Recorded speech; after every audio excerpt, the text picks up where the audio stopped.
behind us and just make start over. Do you feel like it's extra important now that with Duke out, some people are going to be gunning for Steven, even more, without having Duke to depend on, kind of?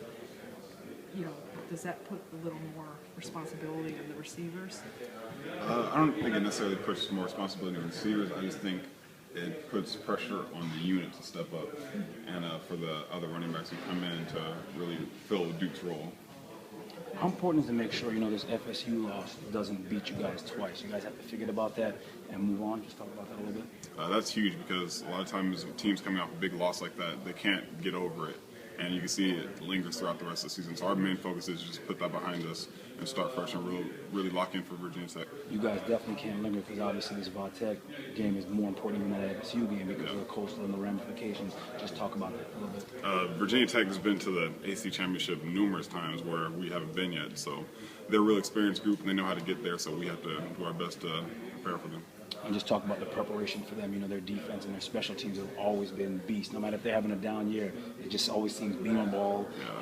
Everybody knows about beamer ball, and their defense with Bud Foster out there, it's real intricate. I think it's one of the only defenses like that in the country.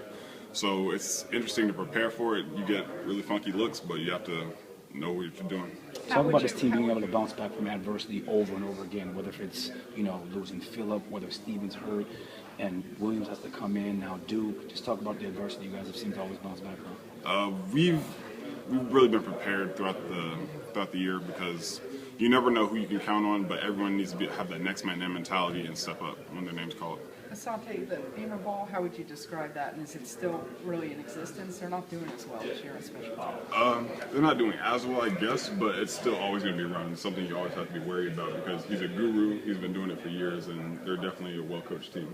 And you're talking about special teams also. Yes. I know what do they do in particular that you've seen? In special teams, they just do a lot of intricate stuff. They're real well disciplined. They don't make a lot of mistakes on special teams. They do what they're coached to do. What special teams are you on? Special teams, I'm really just on auto zone or field goal. A field goal? Yeah. All right, thanks. Appreciate it, my man. Thanks, bro.